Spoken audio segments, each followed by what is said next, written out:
whatever the line is. Anyway, maybe not responsible or responsibility, but sensibility, sensitivity might be a better way of looking at this subject. So we've got a bit of a problem in the world at the moment, haven't we? We've got a disease that's been spread from China to another epicenter in Europe, down through America, come into Australia by, of course, because as you can see, Australia's quite isolated, and then it sprinkled itself in other places, assumingly because of the amazing smallness of the world now compared to, say, 100 years ago. We live in this amazing continent, Australia, which is the oldest continent in the world in terms of land age and the driest, except for Antarctica. Antarctica is dry. And that isolation should be an advantage. But like the rest of the world, we try and keep up with everyone. And I think it's the keeping up that is going to cause us problems. In the 1960s, every country in the world had a degree of independence. That is, they supplied their own food and water, which I think we're going to have to go back to. I think we're going to have to go back to a certain independence so we don't depend on China for toilet paper, for instance, which seems ridiculous. But I think there has become this international phenomenon has reduced a lot of independence, but I think primarily what it's reduced is the cultural heritage that has been formed over thousands of years. In our case, 60,000 years, 70,000 years, but 10,000 years, 7,000, 5,000 years, and in a 50-year period, we've demolished that. We've taken it and ripped it apart, and all through this need, I think, need or greed for wealth. We don't respect culture nearly as much as we should. Our continent itself is incredibly dry, and like it's the oldest continent, it's also the driest continent. It's the driest continent to Antarctica, not the oldest to Antarctica. My apologies. And as you can see on this Google map, which is a good thing, technology at Google, but as you can see on this Google map, most of the green is on the edges where we get the pressure changes and therefore the rainfall. But up to 75% of our continent is classified in one way or another as desert. That's why our population is 24 million, 25 million. Lack of water. So the last 2 years, we've had drought, and many of our farmers have been under incredible stress. Then, as hopefully you're aware, we had fire which decimated the southeast coast of Australia. We lost 3,000 homes and nearly 400 people, but it was the decimation, which was, we lost 1 billion animals, including insects. I mean, it's just unbelievable. And I don't think we realise, and I think we've lost touch with the importance of nature, which is a real shame. I think that younger people aren't exposed to the beauty and the clarity of natural phenomenon, really. So we have this continent that's mostly desert, and we also have a continent where the water flows into the centre. So you can see the white section in the centre of this map of Australia. And so the water flows into the centre, and then most of it disappears into the Great Artesian Basin, which is 66,000 cubic kilometres of water. It's huge. So because it runs inland and there's not the capacity for the water to drain, it's actually draining down under the ground. But that water takes with it much of the detritus from the soil, or from the top of the soil, from the leaf litter, etc., and it runs out into the Great Australian Bight. And it's no wonder that that's where all the big fish are. Small fish eating the detritus, bigger fish eating the small fish, etc., etc. So if I was to sit down and draw a map of Australia and its characteristics, they'd be very much based on the way the place operates climatically and physically in terms of topography, the wet coast, the dry coast. 90% of our population live on the coast. This is Lake Eyre in Central Australia, so you can see how flat it is. Lake Eyre is in fact 14 metres below sea level. So this is Lake Eyre, and 140 kilometres long, 40 kilometres wide. It can go 20 years without water in it, and fed by, when it's flooding, 600 kilometre long, 100 kilometre wide floodplain. And when one looks at it, I guess from the ground, what you see is something you don't understand. When you look at it in detail, it's beautiful, and when you look at it from the air, it's incredibly beautiful. But this lake was dry for 20 years recently. The water came in and flooded the lake. Lake Eyre is a salt lake, by the way, and I've been out there when there's no water there and it's just a white lake for 140 kilometres by 40 kilometres. I walked out to the middle of the lake and I lost myself in this sort of airlessness place. It's quite incredible, quite surreal. But the Cooper River that feeds the lake floods occasionally. There's no cycle to it, or if the cycle is there, it can go from 20 years to 15 to 2 to 41. It's not a cycle that you can predict. Organisms can live in that environment for 350 years. So organisms have adapted to live in this environment for 350 years, which would tend to indicate that this is not an uncommon thing, this drought and flooding, and that seasons, in fact, are not in our country winter, summer, autumn, spring, but seasons are much more profound than that. And our country is a timeless landscape. There are just, when you fly over, and we're so lucky to have access to flight, but when you fly over our country, it has incredible soft beauty. It's not loud beauty. It's a very soft beauty. But I flew over Central Australia, and this little mountain range was coming up out of the flat landscape. And I heard later that it was the backbone of the rainbow serpent in Aboriginal mythology, and that it is what connects East Coast Australia with West Coast Australia, which would seem to indicate that the Aboriginal people connected the entire country with stories centred by the rainbow serpent. In Aboriginal First People culture, the land mother, they call the land mother because it provides, always comes first. In our culture, Western culture, the land always comes second or further down the track. And I think that's one of our biggest mistakes and biggest faults, not respecting the land. Land will tell you stories. So the story being told here is this rock face supports very little, whether it be reptile life, animal life, or fauna life. So as an architect, you would be unwise to construct in this circumstance. Not that you would, or maybe you would for some spectacular reason, but what the land is telling you is danger or not sustainable, or look somewhere else. And think about that as a explanation of landscape. Landscape has stories to tell. Those stories always go back to the bigger story of the country, which goes back to the bigger story of the continent as well.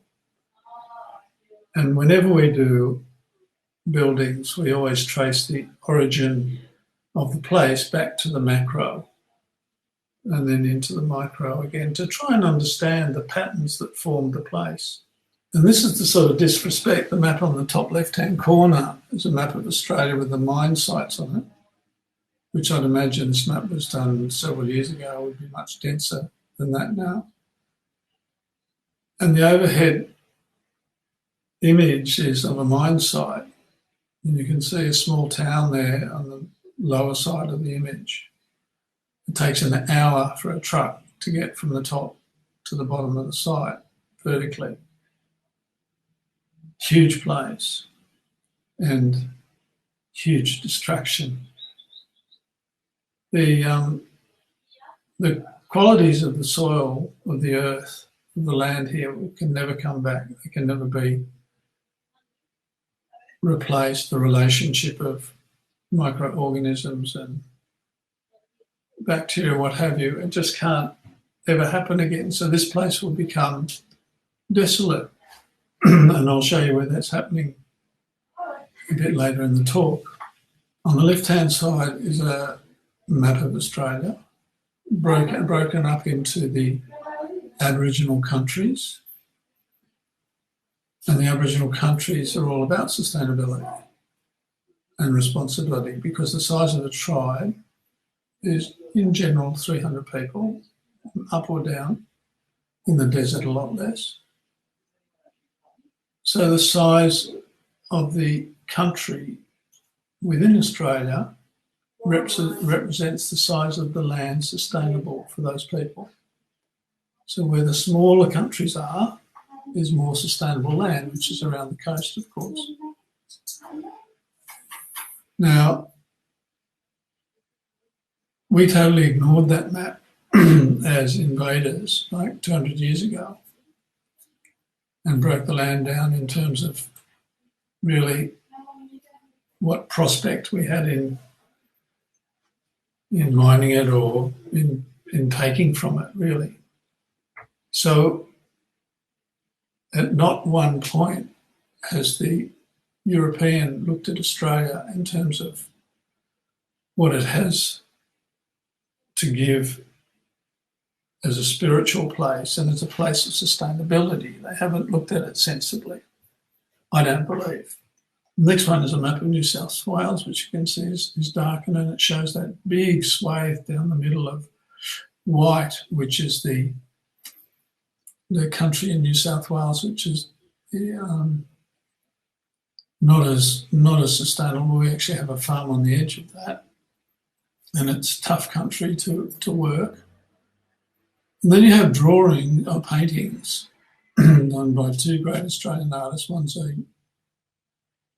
lost generation woman from the Kimberleys in northwestern Australia. A beautiful painting, overhead painting of an area of her country.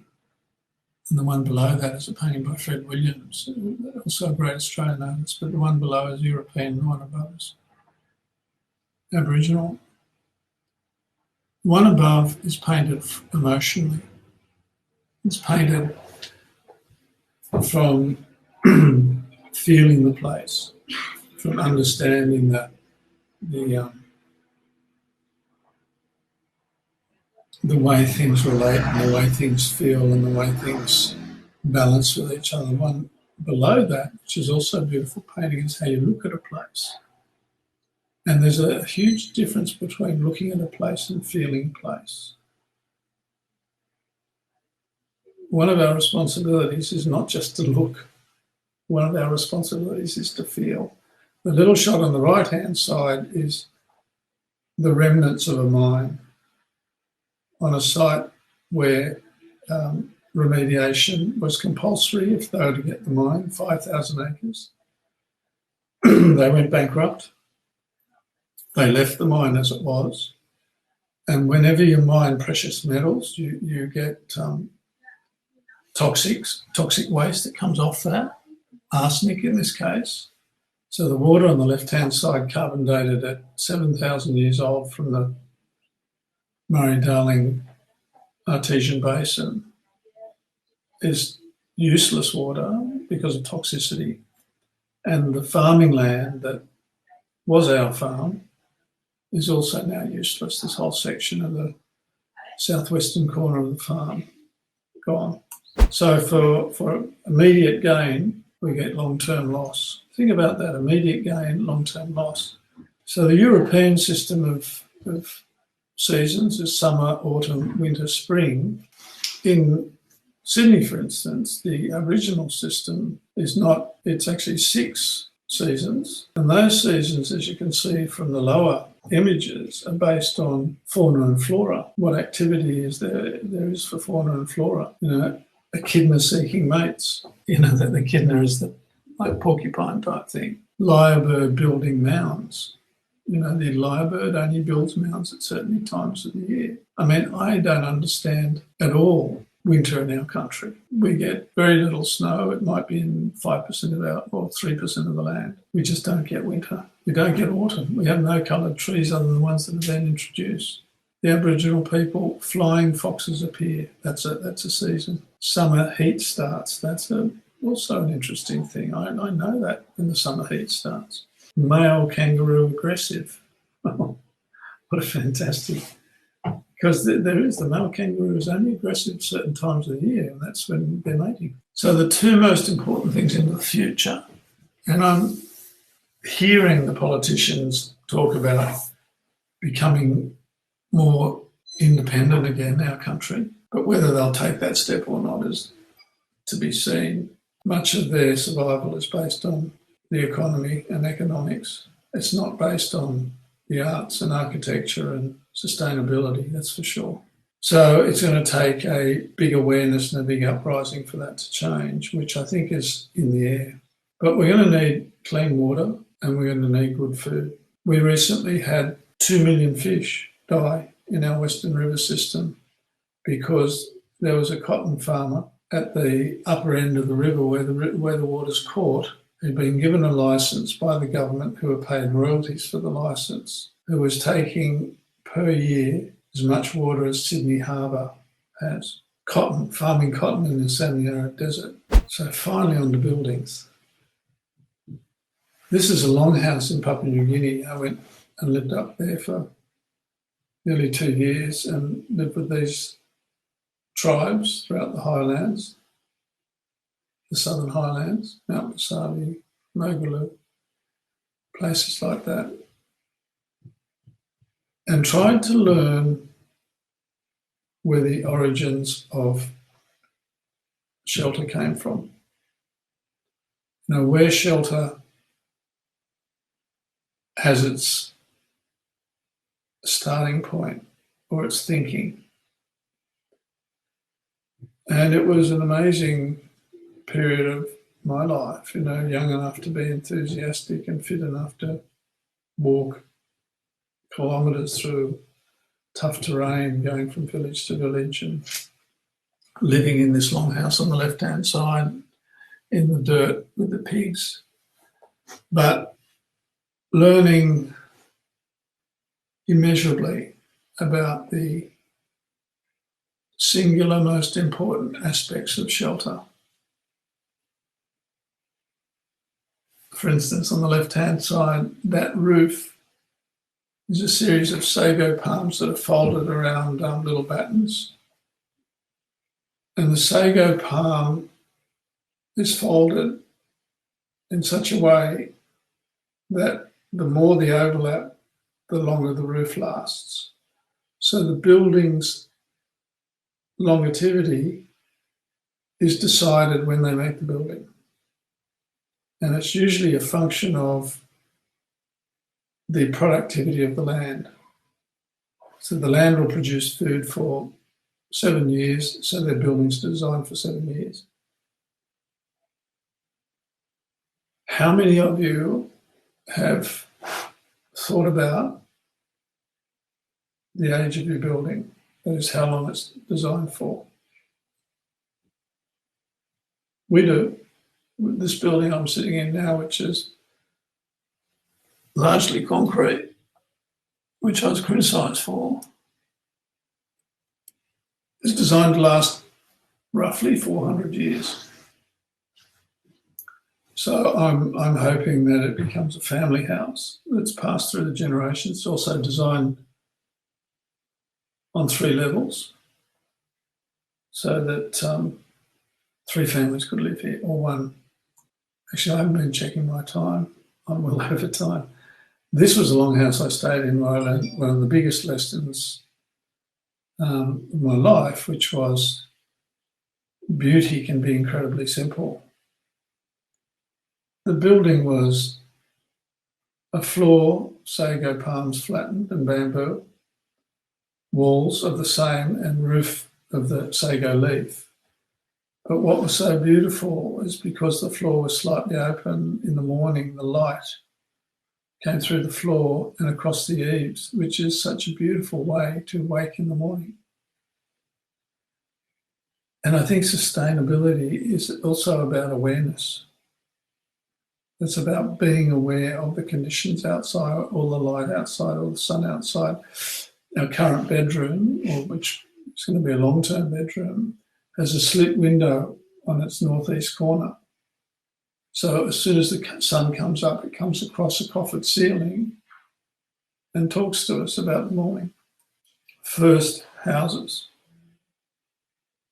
Maybe they were boats upside down, as in the left-hand side there, the old Viking ruins in Denmark. So what they did was they built into the ground, stone floor, fireplace, a couple of rooms, raised the wall above the ground level so water couldn't get in. You can see fantastic drainage culverts there, and then turned the boat upside down and lived under it in the bad weather. So the original housing was very sustainable. It was used for two things. This is a little shelter, a little house shelter in Hampi in India. And I can't help but think that must be at least 1,000. The city of Hampi, town of Hampi is over 1,000 years old, so that must be maybe 1,500 years old. But what a wonderful, wonderful representation of shelter. In this country, our climate is benign, so you don't need a lot of shelter. It's also light country. By light country, I mean it doesn't support density of agriculture. So the people wouldn't stay for too long because they didn't want to eat the place out, but also because the climate wasn't a difficult climate, shelter only had to do a minimal job. So in this case, it's put its back to the bad weather and its front probably to the morning light and the fire. You can see a fire down there on the right-hand side. And it's simply for sleeping or resting. All the other activities done outside. For several years, as a surfer, a surfboard rider, me and my dog, and usually another friend or two, drove around Australia getting work and camping at surf breaks. And I think that, along with time on the farm and all those sorts of things, gave me an incredibly strong awareness of what makes this country. It's very common to see a group of travellers in tents or in swags on the ground living quite happily or travelling quite happily like this. We were travelling with 14 people here. And that holder for the billy was made by one of the farmers in the group who got sick of the billy tipping over in the fire. And I think it's wonderful ingenuity. But it's also made from an old windmill spoke. This is camping in Central Australia. But what have we got when we're camping? We've got minimal shelter. We've just got shelter from rain. We've got some sort of sleeping softness. We've got a cooker and we've got water and a bit of food. And there were 8 people there, and that was our setup over a period of a month. So what fascinates me is we can live like that and feel, if anything, better than living in a house as we know it. And yet we come back to the city and we put ourselves into a remarkably different environment.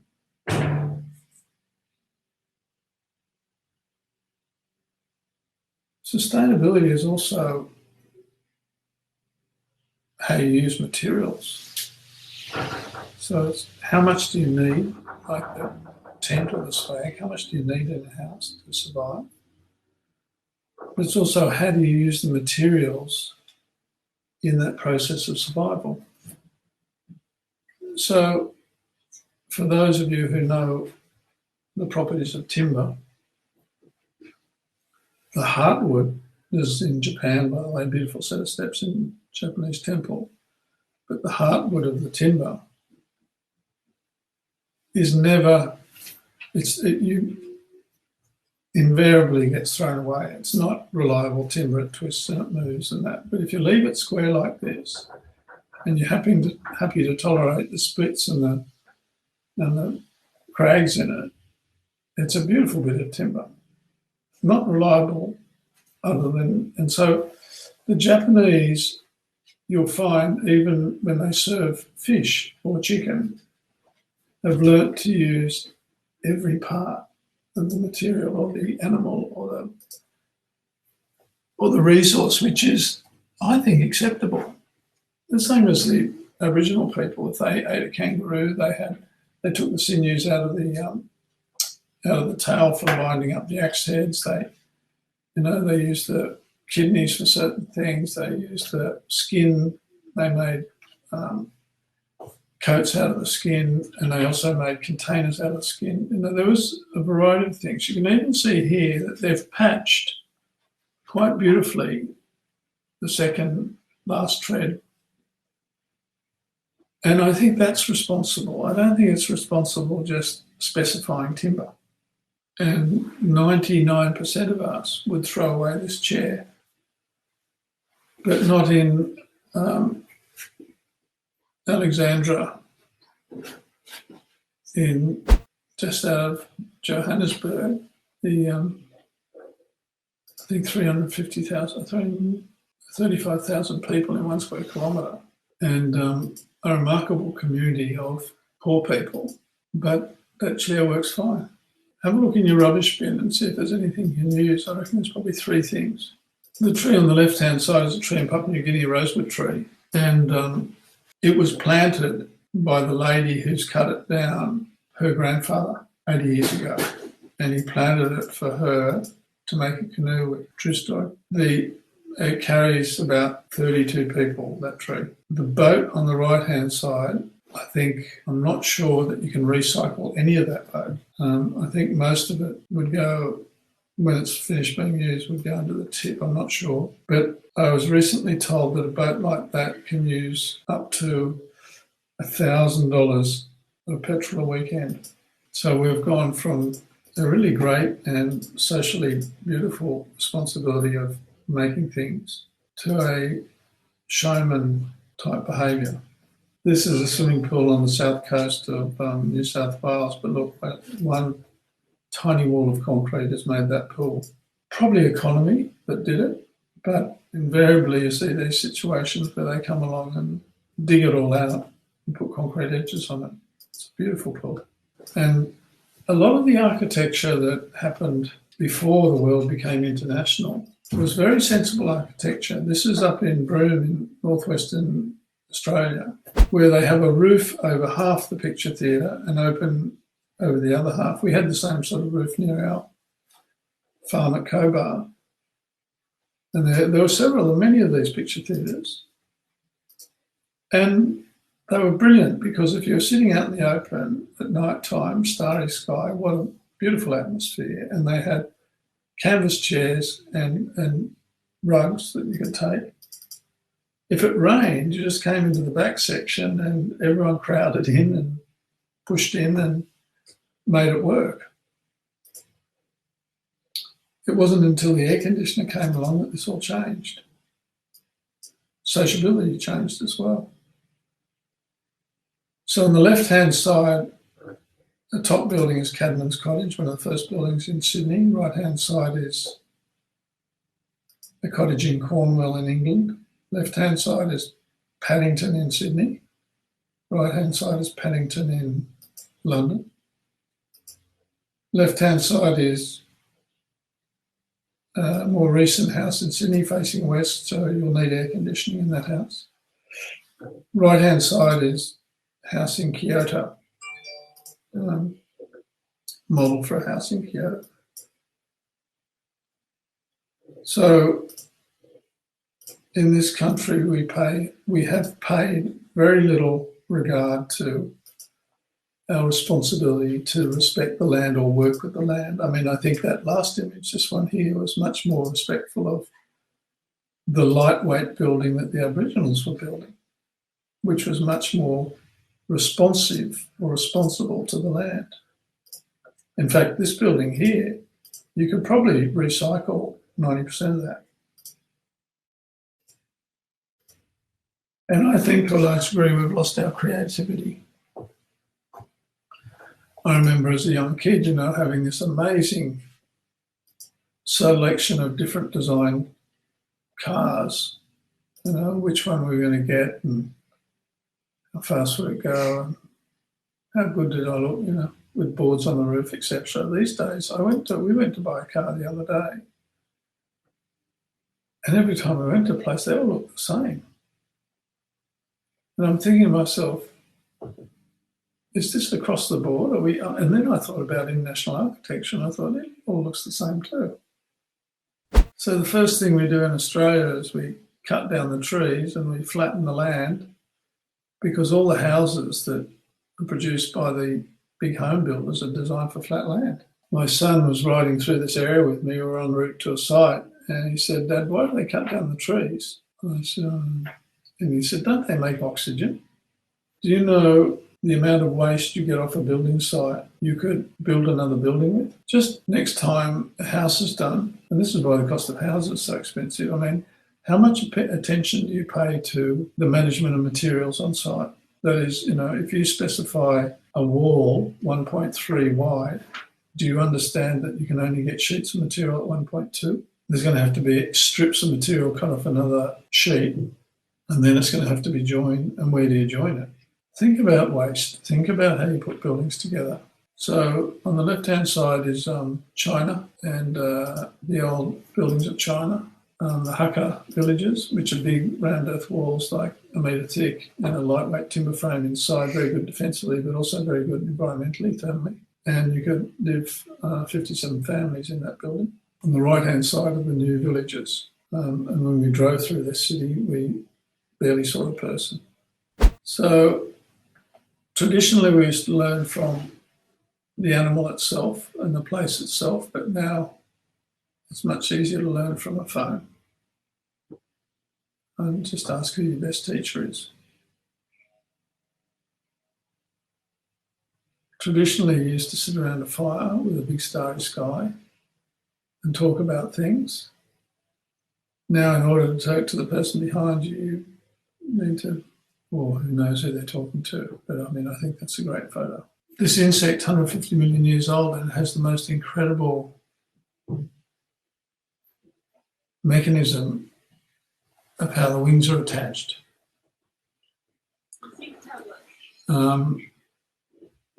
Very refined system, which I think, if we were smart, we could use on a drone. But instead, we're reinventing the wheel. Humans are like sheep, they just follow each other. There are very few people who ask questions. If there were people who ask questions, we would be in the mess we're in. Climatically, physically, environmentally. There are 4 really good qualities of architecture: light and space, connection, which is what I've been talking about, structure, and mood, which is the hardest one of all. It's important to have your teachers. And I've been incredibly lucky to have teachers that are elders, that are wise people. On the left-hand side, Uncle Maxwell Munwan, an Aboriginal elder, and the centre there, Richard Plaster, a great teacher. My son is also now part of that teaching environment, part of that learning environment, I should say. And we run master classes based on all those principles I've just talked about, called the Glenn Murcutt Master Class, and the people on the lower end of the screen are the people who conduct the class, which has been going for 20 years now. And we run them all around the world. So this one's in the desert in Namibia. And of course, when we do work and we have this philosophy, we've got to do it for people with the same philosophy. And in this case, one of my earliest buildings was done with an old school friend who perhaps is more aware of the environment than I am. He's a horticulturist, an environmentalist, and a biologist. And we learn from our parents, you know. My father was an energy engineer, and so a lot of his lessons to me were about efficiency, use of materials, accurate use of materials. This wool shed is built out of one standard 4 inch by 2 inch, 50 by 100 bit of timber, the whole building. So over the years, we've produced a lot of competitions. This is a competition for Venice, done several years ago, where we came second. But there's always, in environmentally responsible buildings, there's always sort of layers of thinking, layers of responsibility. So, for instance, the roof system here has solar collectors and solar vents and ventilation and what have you on it, which is responsible, and we all can do that. But the big initiative here was understanding the humidity of Venice and managing that humidity. So we had chill pipes at the back of the building, which would take the moisture out of the air and allow the art exhibition areas to be free of humidity. That was all done passively, not actively. So we had proposed a building with no air conditioning in Venice. The big difference between our submission and all the others was that we put the art gallery down next to the canal. The other buildings opened the art gallery onto the street above. This was a museum we did for Helsinki. And what we did is we made the entire roof system a solar collector. So all the panels went onto the roof with solar collectors. There were boxes inside the building so you could manage the climate or the environmental climate of the building. Even though it was big, you could manage it very specifically. So once you walked outside the box, there was art displayed on the boxes, but the boxes themselves were climatically controlled. And then all our thermal mass was the base of the building. So that's where we stored our heat. The first building I ever did was in Western New South Wales, and I was a student. It was 1978, and it was for an Aboriginal community. And there were 3 initiatives in this building, or 4. It was all built out of recycled materials at the place. The walls were 2 layers of corrugated iron with earth in between. So thermally they were really strong. The roof was 2 layers of iron with battens in between. So there was the thermal insulation in the roof as well. And that was ventilated at the ridge line. And then those shutters would open in winter and let the sun into the building, and shut in summer, and you can see the ventilation around them. So we built that as students. I don't believe you can talk about all this stuff without living it. So this is our bathroom, which is open in winter and summer. We've now moved houses, but our other bathrooms are similar. This is a drawing for cardboard house. So an idea for a house made from cardboard. This is the actual construction or this is the parts of cardboard house. So this house was made, weighed about 2 tonnes. It was made out of recycled materials. It was 65.5 square metre building. It went up in 11 hours. But of course, the thing with cardboard is it's not waterproof, and that was the difficult aspect of making this a pure bit of architecture. But it was very acceptable. There were a lot of people that would be happy, they said, to live in this, for a period of time. And we cloaked it, but I don't think we cloaked it that well. I mean, that line there is obviously susceptible. We had Velcro strips and that, but it needed a bit more work. But the building itself worked particularly well. This is a house that's done in Japan and so what I'm doing is I'm just showing some of the buildings and the principles behind them. I'm way over time and probably have cut me off by now, but that's fine. By showing the principles behind them, you'll see that the thinking is very deep. It's not just superficial thinking about being responsible and how you're responsible. It's actually a lot deeper than that. You've got to look at the principles of responsibility for each particular site and each particular project. This one, for instance, we had subterranean water at 86 degrees Celsius. So we could use that water for heating, and then with heat pumps we could use it for cooling. So we built a really strong wall, which is the one to the street, through and a slab, and painted and actually put ink in the calligraphy ink in the concrete and made it black to absorb the heat. And we turned this on like a radiator in winter so that we could feed the whole house. We also put a water skin on the roof of that wall as an insulating element, but also to reflect light into the building, because that's where the sunlight came in winter, but it's also where the major street was. So we were going to get sunlight in there, knowing that we had a heat resource, which was subterranean water. So on the left-hand side there, you can see the heat sink. On the right-hand side there, you can see the openness of a building in Japan that shuts right down as well. So it's taken a lot from the traditional architecture. And you can see there's a door line next to the corridor which shuts the corridor down, and then you can open the corridor up to rooms and heat those rooms particularly and specifically. The whole ventilation of the roof system, which you can see there, that little window in the joining the courtyard with the main living area, the ventilation of the roof system and the twisting roof was to move the air through the building in such a way that it took the heat out of the building. Humidity as well. And this is a building up in the Blue Mountains outside Sydney, where we saw when we were on site that there was one incredibly long contour, which you can almost see in the distance there in the ridgeline. And by connecting the house to that contour, it's given an amazing quality of belonging to this piece of land. We also, locally, the Jenolan Caves, we also gave the building qualities of its local content. So it was a familiar building, for some reason. We gave it thermal mass in the middle. And if you look back here where the little pop-outs are, they are for sun egress, because the sun comes from this side, the long side is to the east, the sun's to the north. So we have sun collectors, but they're also, you can see the strips on the side, and they're also ventilators for those rooms.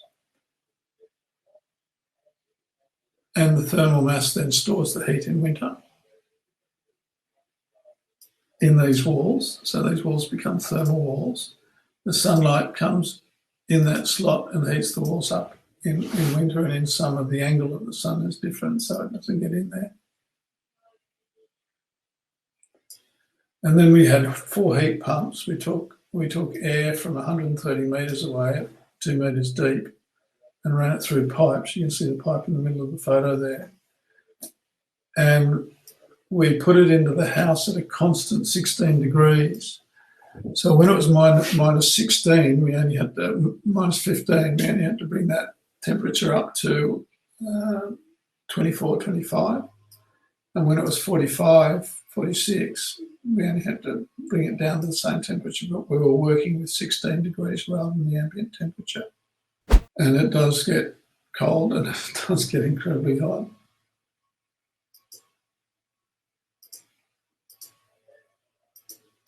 So our own house, where we're speaking from at the moment, is on this block of land to the left, just next to the flats, overlooking this beach. We did about 180 drawings to try and work out what we could do here, but all of them were way too big, and all of them are done in consultation with the family. Finally, it was that drawing on the left-hand side in the middle that we decided upon, which is a group of rooms around a fire. But of course, building it like that would be difficult or costly. And in order to finance it, we had no money, so we sold everything and lived in this tent for 5 years. That's my son building the tent. And in fact, if you're really talking about responsible or sustainable architecture, I think this is probably the best example I can give you. It cost us $40,000 for everything. We've got a bathroom at the back there, single layer walls, perfect cross ventilation, we've got a kitchen at the front, and the only thing I'd do differently probably is make this bedroom living area a little bit bigger.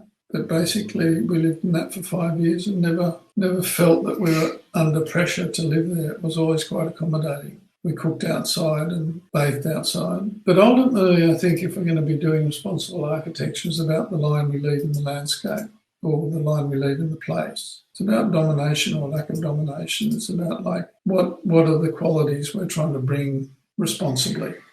And this building really is stepped in the side of the hill, so we've got a large degree of thermal mass, but also it's pulling up coolness from the valley below as it's facing north to get, it's in a valley, so it actually in winter would get quite cold. So it opens itself up to the north, which you can see there. It has water on the roof, which is actually a requirement where you've got to hold water. Usually they put it underground, a tank underground, before you let it go into the drainage system and treat it. So we're actually holding it on the roof, which means it's really good insulation. And then we open the building up to the north, and then we take the air from the creek, which is quite cool, and we charge the building with that in summer to ventilate it. So this building has no air conditioning and works, in terms of its environmental management, it works there, all recycled bricks. It works extremely well. I think its variance is about 8 degrees. It's a bedroom there too, so their bedroom is totally open to the land. And it's just part of the cliff face. And again, it's the way that you connect things. That's one of the wonderful owners, Graham. And the experiences that you give to people that then bring them to a sense of respect for where they are. Old buildings, and we were taught a lot here. This is an old community centre, and all we did was we simply put 7 vaults through the 7 arches, took the floor out underneath and made a community centre with an outside room, but completely recycled the building. And here we're recycling the old kitchen, Shoes kitchen at the farm with all found materials. So we went up to the local, or up to our family tip, because we're 2 hours from any hardware store, dragged all these materials down from the old wool shed. You can see the old kitchen at the top there, and we haven't finished it yet, but we made the southern bedroom, northern bedroom for winter and summer. And then we used the old laundry slab to make an outside bathhouse. And we did this with a design build student crew from the university I used to work at. So you can see the bathhouse in the front there and the 2 bedrooms and big sliding door onto that veranda. It was done, I think, in 7 days. But this is interesting. This is the work we're now doing now. And I'm doing that with my partner, Fernanda. And it's on the left-hand side, you can see Portuguese buildings, which are beautiful. On the right-hand side, you can see Brazil buildings. Very similar to the Portuguese buildings because the Portuguese invaded or went to Brazil. And so no one thought or no one investigated or no one made that change or the difference between Brazil and Portugal, which is the same as what's happened in our country, which is the same as what's happened in most countries. So the first step of environmental responsibilities is understand your place. And so the building on the left was the local kindergarten in a favela.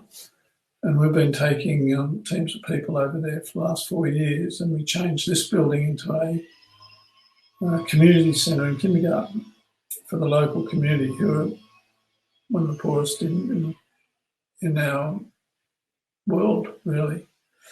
And we also showed them how they could manage heat and how they could manage cooling.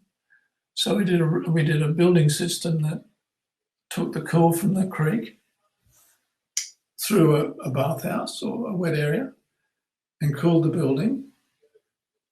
And then we gave them shade to the west, which is where the blue line is. We did this over 3 years.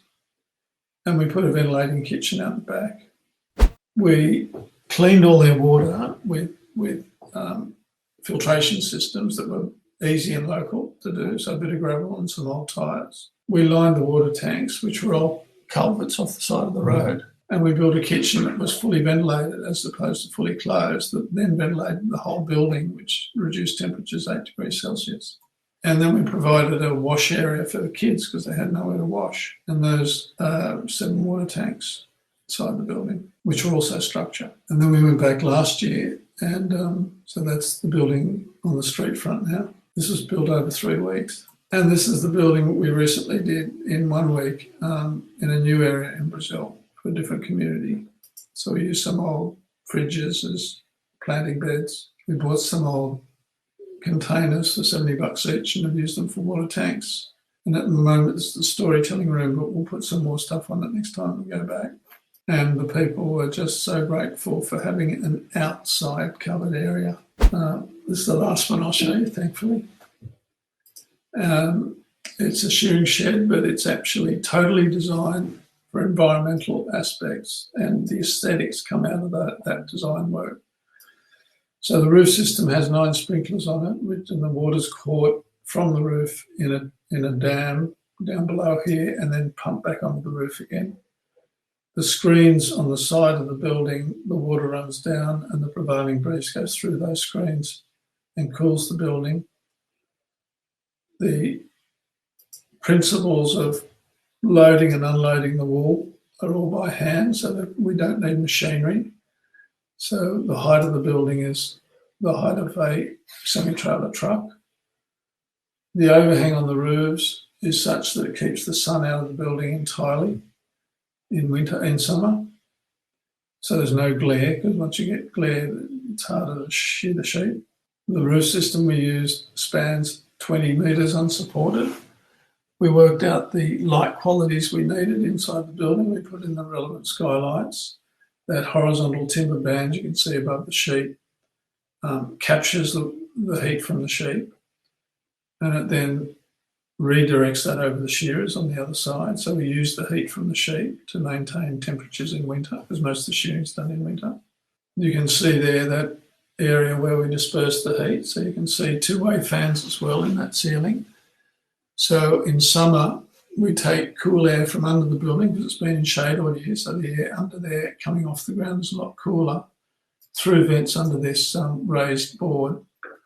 And rather than you don't ever run it past the shear or onto the shearer because he's sweating and it'll give him a chill, you run it past him and just create a cool vacuum alongside him, or a cool funnel of air alongside him.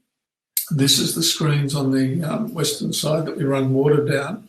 That water runs down to the planting bed below, which is saltbush, and waters the saltbush, which catches the dust off the sheep yards and stops it going underneath the building. And then it runs all the way down into a dam, and then we recycle all the water. And the shed is built completely on contour with a roof that follows the land itself. Thank you very much. And maybe this is the future, who knows, let's hope so.